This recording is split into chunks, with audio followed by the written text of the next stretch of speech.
ನಮಸ್ತೆ ಎಜಿ ನ್ಯೂಸ್ಗೆ ಸ್ವಾಗತ. ಶಿಡ್ಲಘಟ್ಟ ನಗರಸಭೆಯ ವ್ಯಾಪ್ತಿಯಲ್ಲಿ ಎರಡನೇ ಹಂತದ ಒಳಚರಂಡಿ ಯೋಜನೆಯ ಕಾಮಗಾರಿ ಕಳಪೆಯಿಂದ ಕೂಡಿದ್ದು, ಸಂಬಂಧಿಸಿದ ಅಧಿಕಾರಿಗಳು ಕಾಮಗಾರಿಯನ್ನು ನಿರ್ವಹಿಸುತ್ತಿರುವ ಗುತ್ತಿಗೆದಾರ ಮೇಲೆ ಕ್ರಮ ಜರುಗಿಸಿ ಕಾಮಗಾರಿಯ ಗುಣಮಟ್ಟವನ್ನು ಪರಿಶೀಲಿಸಲು ತನಿಖೆ ನಡೆಸಬೇಕು ಅಂತ ಶಿಡ್ಲಘಟ್ಟ ನಗರಸಭೆಯ ಮಾಜಿ ಅಧ್ಯಕ್ಷ ಬಿ ಅಫ್ಸರ್ ಪಾಷಾ ಆಗ್ರಹಿಸಿದ್ದಾರೆ. ಶಿಡ್ಲಘಟ್ಟ ನಗರದ ಎರಡನೇ ಕಾರ್ಮಿಕ ನಗರದಲ್ಲಿ ನಡೀತಾ ಇರುವ ಒಳಚರಂಡಿ ಯೋಜನೆಯ ಎರಡನೇ ಹಂತದ ಕಾಮಗಾರಿಯ ಸ್ಥಳವನ್ನು ಪರಿಶೀಲಿಸಿ ಅವರು ಸುದ್ದಿಗಾರರೊಂದಿಗೆ ಮಾತನಾಡಿದರು. ಶಿಡ್ಲಘಟ್ಟ ನಗರದಲ್ಲಿ ಮಳೆಯ ನೀರು ಮತ್ತು ತ್ಯಾಜ್ಯ ನೀರು ಸರಾಗವಾಗಿ ಹರಿಯುವ ಸಲುವಾಗಿ ಸರ್ಕಾರ ಒಳಚರಂಡಿ ಎರಡನೇ ಹಂತದ ಯೋಜನೆಗೆ ಮಂಜೂರಾತಿ ನೀಡಿದೆ. ಆದರೆ ಕಾಮಗಾರಿಯನ್ನ ನಿರ್ವಹಿಸುತ್ತಿರುವ ಗುತ್ತಿಗೆದಾರ ನಿರ್ಲಕ್ಷ್ಯದಿಂದಾಗಿ ಮತ್ತು ಅಧಿಕಾರಿಗಳ ಬೇಜವಾಬ್ದಾರಿಯಿಂದಾಗಿ ಕಾಮಗಾರಿ ಕಳಪೆಯಿಂದ ನಡೀತಾ ಇದ್ರೂ ಕೂಡ ಯಾರು ಹೇಳಿದವರು ಮತ್ತು ಕೇಳಿದವರು ಯಾರು ಇಲ್ಲದಂತಾಗಿದೆ ಅಂತ ಆಕ್ರೋಶ ವ್ಯಕ್ತಪಡಿಸಿದ್ರು. ನಗರದಲ್ಲಿ ಕೈಗೊಳ್ಳುತ್ತಿರುವ ಒಳಚರಂಡಿಯ ಕಾಮಗಾರಿಯಲ್ಲಿ ಒಡೆದು ಹೋಗಿರುವ ಪೈಪುಗಳನ್ನು ಬಳಕೆ ಮಾಡಲಾಗ್ತಾ ಇದೆ. ಅದರಲ್ಲಿದೆ ಅಂದಾಜು ವೆಚ್ಚದ ಮೂಲಕ ಕೈಗೊಳ್ಳಬೇಕಾದ ಕಾಮಗಾರಿಗಳನ್ನ ಕೈಗೊಳ್ತಾ ಇಲ್ಲ. ಗ್ಯಾಸ್ಕೆಟ್ ಹಾಕಬೇಕು ಅಂತ ಸ್ಪಷ್ಟ ನಿರ್ದೇಶನ ಇದ್ರೂ ಕೂಡ ಕಾಮಗಾರಿ ನಡೆಸ್ತಾ ಇರುವ ಗುತ್ತಿಗೆದಾರ ಅದನ್ನ ಕಡೆಗಣಿಸಿದ್ದಾರೆ. ಪ್ರಶ್ನೆ ಮಾಡಿದ್ರೆ ನಮ್ಮಲ್ಲಿ ಗ್ಯಾಸ್ಕೆಟ್ ಸ್ಟಾಕ್ ಇಲ್ಲ, ತಾವು ಕಾಮಗಾರಿ ಮಾಡಿ ಅಂದ್ರೆ ನಡೆಸ್ತೀವಿ, ಇಲ್ಲ ಅಂದ್ರೆ ಕಾಮಗಾರಿ ನಿಲ್ಲಿಸ್ತೀವಿ ಅಂತ ಬೇಜವಾಬ್ದಾರಿಯಿಂದ ಉತ್ತರ ಕೊಡ್ತಿದ್ದಾರೆ ಎಂದು ದೂರಿದ್ದಾರೆ. ನಗರ ಪ್ರದೇಶದಲ್ಲಿ ಇರುವ ಬಡವರು ಕೂಲಿ ಕಾರ್ಮಿಕರಿಗೆ ಅನುಕೂಲವಾಗಲಿ ಅಂತ ಹಿಂದೆ ತಾವೇ ನಗರಸಭೆಯ ಅಧ್ಯಕ್ಷರಾಗಿದ್ದ ಸಂದರ್ಭದಲ್ಲಿ ಒಳಚರಂಡಿಯ ಎರಡನೇ ಹಂತದ ಯೋಜನೆಯನ್ನು ಸಿದ್ಧಪಡಿಸಿ ಸರ್ಕಾರಕ್ಕೆ ಪ್ರಸ್ತಾವನೆ ಸಲ್ಲಿಸಲಾಗಿತ್ತು. ಆದರೆ ನಂತರದ ದಿನಗಳಲ್ಲಿ ಯಾವ ಇಲಾಖೆಗೆ ನಾವು ಕಾಮಗಾರಿ ನಡೆಸಲು ವಹಿಸಿದ್ದು ಇಲಾಖೆಯನ್ನ ಬದಲಾಯಿಸಲಾಗಿದೆ. ಜೊತೆಗೆ ಕಾಮಗಾರಿ ತೀರಾ ಕಳಪೆಯಿಂದ ಕೂಡಿದ್ದು ಗುಣಮಟ್ಟವನ್ನು ಪರಿಶೀಲಿಸಲು ತನಿಖೆ ಕೈಗೊಳ್ಳಬೇಕು ಅಂತ ಒತ್ತಾಯಿಸಿದ್ದಾರೆ. ಒಳಚರಂಡಿ ಕಾಮಗಾರಿ ನಡೆಸುವವರು ನಾಗರಿಕರಿಂದ ಯುಜಿಡಿ ಸಂಪರ್ಕಗಾಗಿ ಅಕ್ರಮವಾಗಿ ತಲಾ 1,000 ರೂಪಾಯಿಗಳು ವಸೂಲಿ ಮಾಡ್ತಾ ಇದ್ದು, ನಗರಸಭೆಯ ಅಧಿಕಾರಿಗಳು ಕನಿಷ್ಠ ಕಾಮಗಾರಿ ನಡೆಯುವ ಸ್ಥಳಕ್ಕೆ ಭೇಟಿ ನೀಡುವ ಗೋಜಿಗೆ ಹೋಗಿಲ್ಲ. ಕೋಟ್ಯಾಂತರ ರೂಪಾಯಿಗಳ ವೆಚ್ಚದಲ್ಲಿ ನಡೀತಾ ಇರುವ ಕಾಮಗಾರಿ ಕಳಪೆಯಿಂದ ಕೂಡಿದ್ರೆ ಮುಂದಿನ ದಿನಗಳಲ್ಲಿ ಆಗುವ ತೊಂದರೆಗಳಿಗೆ ಜವಾಬ್ದಾರರು ಯಾರು ಅಂತ ಪ್ರಶ್ನೆ ಮಾಡಿದ್ದಾರೆ. ನಗರದಲ್ಲಿ ನಡೀತಾ ಇರುವ ಒಳಚರಂಡಿಯ ಕಳಪೆ ಕಾಮಗಾರಿಗಳ ಕುರಿತು ಸುಚಿತ್ರ ವರದಿಗಳನ್ನು ಹಿರಿಯ ಅಧಿಕಾರಿಗಳಿಗೆ ಕಳಿಸಿದ್ದೀವಿ. ಸರ್ಕಾರ ಮತ್ತು ಇಲಾಖೆ ಅಧಿಕಾರಿಗಳು ಒಳಚರಂಡಿಯ ಕಾಮಗಾರಿಯ ಗುಣಮಟ್ಟವನ್ನು ಪರಿಶೀಲಿಸಲು ತನಿಖೆ ಕೈಗೊಳ್ಳಬೇಕು ಅಂತ ಒತ್ತಾಯಿಸಿದ್ದಾರೆ.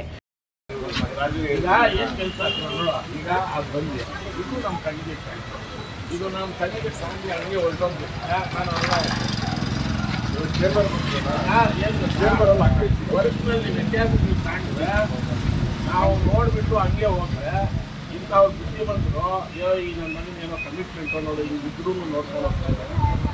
ಅದು ಈಗಲೂ ಇದ್ರೂ ನಮಗೂ ಹಾಕ್ಕೊಂಡು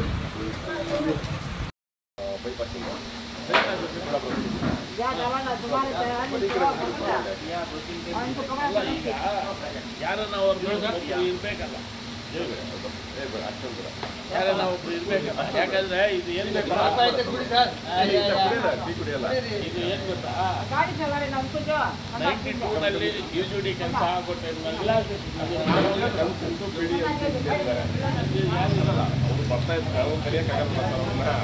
ನಾನೇ ಫೋನ್ ಮಾಡಿದ್ದೆ. ಅದಲ್ಲ, ಈಗ ಸುಮಾರು ಕೋಟಿಗಳು ಟೆಂಡರ್ ಇತ್ತು.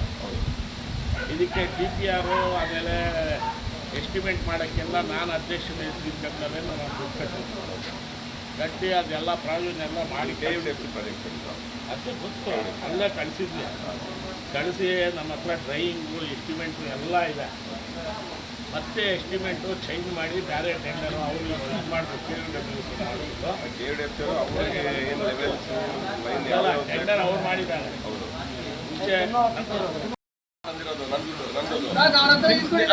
ಶಿಡ್ಲಘಟ್ಟದಲ್ಲಿ ಎಲ್ಲ ನಿಮ್ ಶಿಡ್ಲಘಟ್ಟದಲ್ಲಿ ಎಲ್ಲಾರು ಸಿಗ್ತಾರೆ, ಸಿಗಲ್ಲ ಬಿಡಿ, ಸಿಗಲ್ಲ. ಅವ್ರು ಏನೇನು ಪೈಪ್ ಸಿಗಲ್ಲ, ಈ ತರ ನಾವು ತಗೊಂಬಂದು ಆಗ್ತಾ ಇರೋದು. ಅದು ನಮ್ಗದು ಅದು ತಗೊಂಡು ಇದ್ದಾರೆ, ಇವ್ರು ಕೇಳಿದ್ದಾರೆ. ಈಗ ಅವ್ರು ನಾನು ಫೋನ್ ಮಾಡಿರೋದು ಇಲ್ಲ, ನಾನು ಬರ್ತಾನೆ ಇರಲಿಲ್ಲ. ಕೊಡಂಗ್ ಹೋಗಬೇಡಿ, ಮನೆ ಕಲೆಕ್ಷನ್ ಆಗ್ತದೆ. ಅಲ್ಲಲ್ಲ, ಓಕೆನಾ?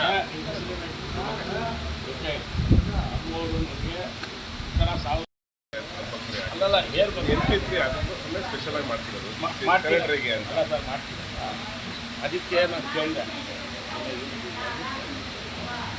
ಅವರು ಗ್ಯಾಸ್ಕೆಟ್ ಹಾಕ್ತಿದ್ದೆ, ಕಂಪಲ್ಸರಿ ಪ್ರಾಬ್ಲಮ್ ಇದೆ ಅಂತ.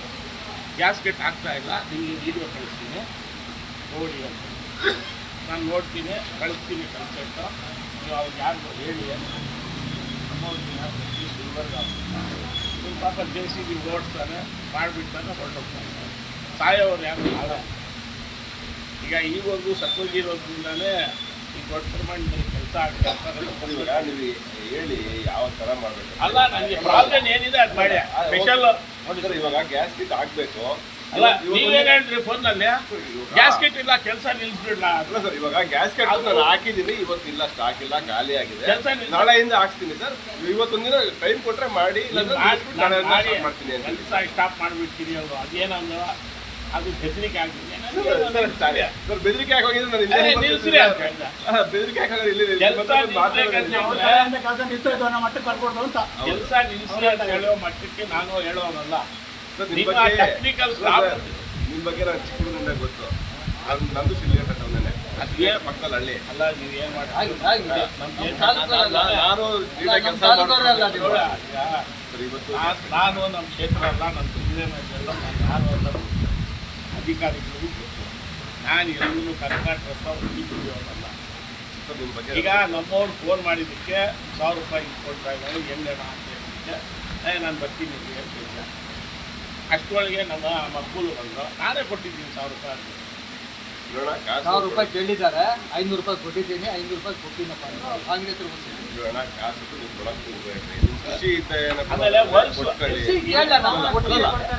ಆಮೇಲೆ ಕಷ್ಟ ಬಿದ್ಮೇಲೆ ಖುಷಿಯಿಂದ ನಾವು ಕೊಡೋದು ಅಷ್ಟೇ. ಅದನ್ನ ಇಲ್ಲಿ ತರಬೇಡ್ರಿ ಮ್ಯಾಟ್ರು ಮಾಡಿದ್ದಾರೆ. ಇಟ್ಕೊಳ್ಳಿ, ಅಲ್ಲೇ ಕೆಲಸ ನಡೀಲಿ ಅಂತ. ನಗರಸಭೆ ಡಿವಿಡಿಸಿ ಅವರು ಅಂಡರಲ್ಲಿ ಅವರೇ ಇನ್ಸ್ಪೆಕ್ಷನ್ ಮಾಡಿ ಅವರೇ ಲೈನ್ ಮಾಡಿ ಅವ್ರು ಮಾಡಿದ್ರೆ ಕೌನ್ಸ್ಲಿಂಗ್ ಇರೋ. ಈಗ ಕೌನ್ಸ್ಲಿಂಗ್ ಇಲ್ಲ, ಅದಕ್ಕೆ ಸಂಬಂಧ ಇಲ್ಲ. ಕೌನ್ಸ್ಲಿಂಗ್ ಇದ್ದ ಟೈಮ್ನಲ್ಲಿ ಕೌನ್ಸ್ಲಿಂಗ್ ಒಪ್ಪಿನ ಇದ್ದಂಗೆ ಅವ್ರು ಯಾವ ವರ್ಷಗೂ ಟ್ರಾನ್ಸ್ಫರ್ ಮಾಡ್ಕೊಳ್ಳೋಕ್ಕಾಗಲ್ಲ, ಅಲ್ಲ ಮಾಡ್ಕೊಂಡಿರೋದು ಇಲ್ಲಿಗಲ್ ಬಿಡಿ. ಯಾರು ಅಲ್ಲಿ ಕೇಳೋರಿಲ್ಲ. ಕೌನ್ಸ್ಲಿಂಗಲ್ಲಿ ಆ ಥರ ಗೊತ್ತಿತ್ತು. ನಾವು ಸುಮ್ಮನೆ ಆಗ್ಬಿಟ್ಟು ಕೆಲಸನ ಅಟ್ಲೀಸ್ಟ್ ನೀಟಾಗಿ ಮಾಡಬೇಕಂತ. ಈಗ ಅವ್ರು ಯಾರೋ 1000 ರೂಪಾಯಿ ಇಸ್ಕೊಡ್ತಾರೆ, ಇವರು ಕೊಟ್ಟಿದ್ದಾರೆ 1000 ರೂಪಾಯಿ. ಲೇಬರ್ ಅದು ನಾವು ಕಂಡೀಷನ್ ಇಲ್ಲ, ಕೊಡಲೇಬೇಕು ಅಂತ ಕಂಡೀಷನ್ ಇಲ್ಲ ಸರ್. ಹಂಗಲ್ಲ, ನೀವು ಲೇಬರ್ಗೆ ಸ್ಯಾಲರಿ ಕೊಡ್ತೀರಾ, ಏನೋ ಸಂಬಳ ಕೊಡ್ತೀರಾ, ನೀವು ಡೈರೆಕ್ಟ್ ಕೊಡ್ತೀರಾ, ಕೆಲಸ ಮಾಡಬೇಕು. ಅವ್ರಿಗೆ ಹೇಳೋದು ಅವರು ಕೇಳೋದ್ರಪ್ಪ ಅಂತ ಹೇಳಲ್ಲ. ಅವ್ರು ಕೇಳೋದು, ಅವ್ರು ಕೊಡೋದು ಯಾರೋ ಪಾಪ ನಾವು ಪೈಪ್ ಹಾಕ್ತಾ ಇದ್ದೀವಿ. ಪೈಪು ನಮಗೆ ಒಂದು 50 ರೂಪಾಯಿ ಬಿಲ್ ಬರಲ್ಲ. ಪೈಪ್ ಪೈಪ್ ಬರೋಕ್ಕೆ ದುಡ್ಡು ಕೊಡಬೇಕು, ಅದಕ್ಕೆ ಕಾಲರು ಎಲ್ಲ ಮಿಸ್ಗೈಡ್ ಆಗಿರ್ಬೇಕು. ಪೈಪ್ ಎಲ್ಲ ನಮ್ದೇನೆ, ನಾವು ಹೇಳಿರೋದು ಅವ್ರಿಗೆ ಇಷ್ಟನೇ. ಖುಷಿಯಿಂದ ಏನೋ ಕೊಟ್ರೆ ಆ ಥರ ಕೇಳಿ ಬಿಟ್ಟು ಅಲ್ಲೆಲ್ಲ ಖುಷಿಯಾಗಿ ಎಲ್ಲರೂ ಊಟ ತಿಂತಾರೆ. ಬೇರೆ ಎಲ್ಲರೂ ನಾವು ಮನುಷ್ಯ, ಅವರು ಪಾಪ ಎಲ್ಲರಿಂದ ಬಂದು ಕೆಲಸ ಮಾಡ್ತಾರೆ. ಅಂತಾರೆ ಪರ್ಟಿಕ್ಯುಲರ್ ಆಗಿ ನಾನು ಪೈಪ್ ತಗೋಬೇಕು, ಅದು ಇದು ಇನ್ವೆಸ್ಟ್ ಮಾಡಬೇಕು, ನಮಗೂ 50 ರೂಪಾಯಿ ಉಳಿತು, 50 ರೂಪಾಯಿ ಉಳಿತು ಕೊಳ್ಳೇಬೇಕು ಅಂತ ಅನಿಸ್ಕೊಳ್ತಾ ಇದ್ರು. ರಾಂಗ್ ಇನ್ಫಾರ್ಮೇಶನ್ ಇಲ್ಲ ಸರ್. ಉಳಿಬೇಕು ಕಾಲಲ್ಲಿ ಕಟ್ಟಾಗಿತ್ತು. ಈಗಿಲ್ಲ ಕಳಿಸಿ ವೀಡಿಯೋ ಎಲ್ಲ. ಆಮೇಲೆ ಇನ್ನೊಂದು ಏನಂದರೆ ಅದಕ್ಕೆ ಗ್ಯಾಸ್ ಬೇಕು ಹಾಕ್ಬೇಕಂತ ಅದು ನಾನು KWS ಇವ್ರಿಗೆ ಯುಟಿಲಿಟಿ ಫೋನ್ ಮಾಡಿದ್ದೆ. ಅವರು ಇಲ್ಲ ಗ್ಯಾಸ್ ಬೇಕು ಕಂಪಲ್ಸರಿ ಹಾಕ್ಕೋಬೇಕು ಅಂದರು. ಇದನ್ನು ಕೇಳಿದ್ರೆ ನಮ್ಮ ಹತ್ರ ಇಷ್ಟಾಗಿಲ್ಲ, ನನ್ನ ಕೆಲಸ ಸ್ಟಾಪ್ ಮಾಡಿಬಿಡ್ತೀವಿ ಅಂತ ಹೇಳ್ದ.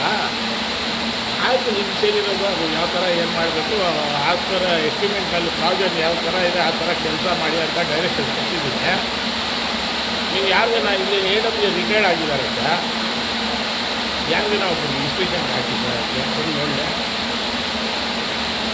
ಈಗ ವಿಡಿಯೋ ಲೊಕೇಶನ್ ಫೋಟೋಸ್ ಎಲ್ಲ ಹಾಕ್ತೀವಿ, ಈಗಲೇ ಹಾಕ್ತೀವಿ.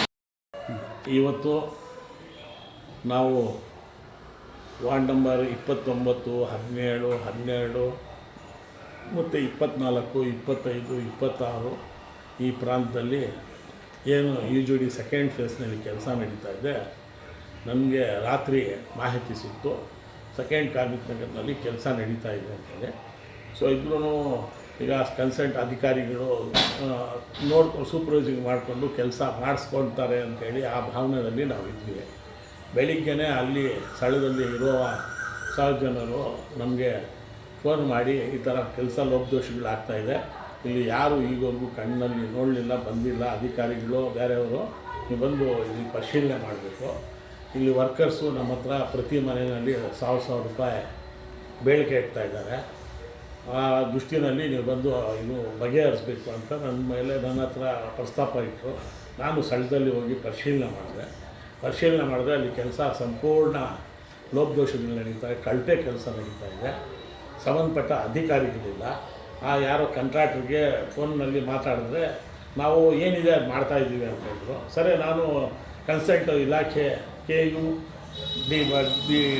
DBWS ಅವ್ರಿಗೆ ಫೋನ್ ಮಾಡಿದೆ, ಎಕ್ಸಿಕ್ಯೂಟಿವ್ ಇಂಜಿನಿಯರ್ಗೆ, ನಮ್ಮ PD ಸಾಹೇಬ್ರಿಗೂ ಹೇಳಿದೆ, ಏನು ಊನ್ ಪೈಪ್ ಹಾಕ್ತಾಯಿದ್ದಾರೆ, ಅದಕ್ಕೆ ಗ್ಯಾಸ್ಕೆಟ್ ಹಾಕಬೇಕು, ಎಸ್ಟಿಮೇಟ್ನಲ್ಲಿದೆ, ಪ್ರಾವಿಷನ್ ಇದೆ, ಅವ್ರು ಮಾಡ್ತಾ ಇರೋದು ತಪ್ಪು, ಗ್ಯಾಸ್ಕೆಟ್ ಕಂಪಲ್ಸರಿ ಹಾಕಬೇಕು ಅಂತ ಹೇಳಿದ್ರು. ಅಲ್ಲಿ ಸೂಪರ್ವೈಸರ್ ಇರೋರು ಯಾರು ಕೇಳಿದ್ರೆ ನಮ್ಮ ಹತ್ರ ಸ್ಟಾಕ್ ಇಲ್ಲ, ನಾವು ನೀವು ಕೆಲಸ ಮಾಡಿ ಅಂದರೆ ಮಾಡ್ತೀವಿ, ಇಲ್ಲ ಅಂದರೆ ನಾವು ನಿಲ್ಸಕ್ಕೆ ಬಿಡ್ತೀವಿ ಅಂತ ನಮಗೇ ಅವನು ಪ್ರಸ್ತಾಪ ಮಾಡ್ದ. ನಾನು ನೋಡಪ್ಪ, ನಾನು ಕೆಲಸ ನಿಲ್ಸಕ್ಕೆ ಬಂದಿಲ್ಲ, ಆದರೆ ಕೆಲಸ ಏನಿದೆ ಲೀಗಲಾಗಿ ಕರೆಕ್ಟಾಗಿ ಮಾಡಿ ಅಂತ ನಾನು ಅಡ್ವೈಸ್ ಮಾಡ್ತಾಯಿರೋದು ಅಂಥೇಳಿ ನಾನು ಸಂಬಂಧಪಟ್ಟ ಅಧಿಕಾರಿಗಳಿಗೆಲ್ಲ ನಾನು ದೂರವಾಣಿ ಮುಖಾಂತರ ಮಾಹಿತಿ ಕೊಟ್ಟೆ.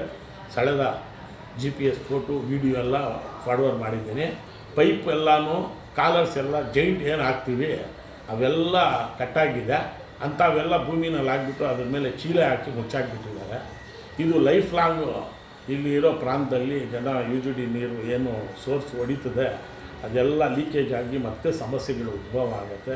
ಅದಕ್ಕೆ ಸಂಬಂಧಪಟ್ಟ ಅಧಿಕಾರಿಗಳು ಇದರ ಮೇಲೆ ಸೂಕ್ತ ಕ್ರಮ ತಗೊಂಡು ಕಾಂಟ್ರಾಕ್ಟ್ರ್ ಮೇಲೆ ಅಥವಾ ಸಂಬಂಧಪಟ್ಟ ಯಾರು ಗುತ್ತಿಗೆ ಕಾಂಟ್ರಾಕ್ಟ್ರ್ ಮೇಲೆ ಕ್ರಮ ತಗೊಂಡು ಇದು ಸ್ಥಳಕ್ಕೆ ಪರಿಶೀಲನೆ ಮಾಡಿ ಏನು ಕೆಲಸ ಪ್ರಾರಂಭದಲ್ಲಿ ಏನು ಮಾಡಿದ್ದಾರೆ ಅದು ನೀಟಾಗಿ ಜನರಿಗೆ ಅನುಕೂಲ ಆಗೋ ರೀತಿಯಲ್ಲಿ ಇದು ಗಮನ ಇರಿಸಬೇಕು. ತಪ್ಪದಲ್ಲಿ ನಾನು ಸಂಬಂಧಪಟ್ಟ ಅಧಿಕಾರಿಗಳಿಗೆ ಮೇಲೆ ಸರ್ಕಾರ ಲೆವೆಲ್ನಲ್ಲಿ ಇದು ನಾನು ಗಮನಕ್ಕೆ ತಂದು ಇದ್ರ ಮೇಲೆ ಎಂಕ್ವೈರಿ ಒಂದು ಅಪಾಯಿಂಟ್ ಮಾಡಿಸಿ ಇದು ಪರಿಶೀಲನೆ ಮಾಡಿಸೋಕ್ಕೆ ನಾನು ಪ್ರಯತ್ನ ಮಾಡ್ತೀನಿ.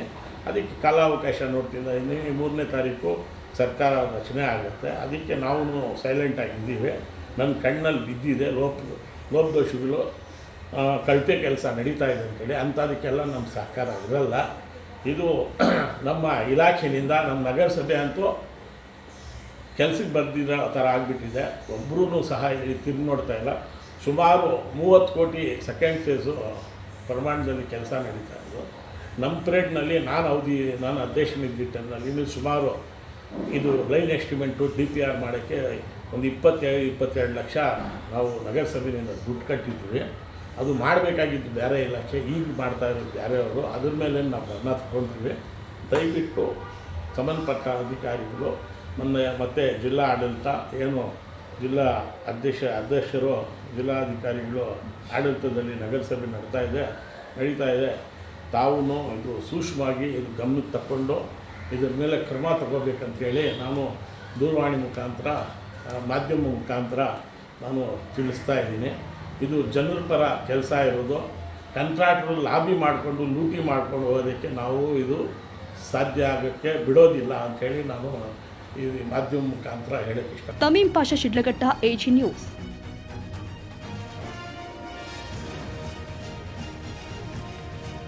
ಕನ್ನಡಿಗರ ಮೆಚ್ಚಿನ ನಿಮ್ಮ AG 24/7 ನ್ಯೂಸ್ ಕನ್ನಡ ವಾಹಿನಿ ಇದೀಗ ಟಿವಿಯಲ್ಲಿ ಲಭ್ಯ. ಒಂದು ವೇಳೆ ನೋಟಿಸ್ ಕೊಟ್ಟಿದ್ರೆ ವಾಪಸ್ ತಗೋತೀವಿ. ಇವತ್ತು ವಕ್ಫ್ ಪ್ರಾಪರ್ಟಿ ಅಂತೇಳಿ ಬರ್ತದೆ ಅಂತ ಹೇಳಿದ್ರೆ ರೈತರು ಬೀದಿಗೆ ಬಂದ್ರೆ ಏನ್ ಮಾಡ್ಬೇಕಾಗುತ್ತೆ? ಯಾರು ವೋಟ್ ಹಾಕಿಲ್ಲ ಅಂದ್ರೆ ಗ್ಯಾರಂಟಿನೆಲ್ಲ ಸ್ಟಾಪ್ ಮಾಡ್ಬಿಡ್ತೀವಿ.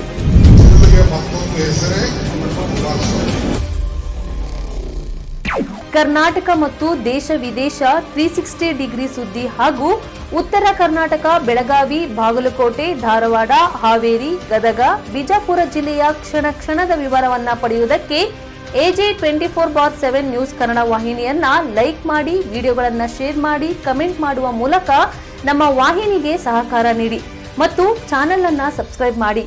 ಧನ್ಯವಾದಗಳು.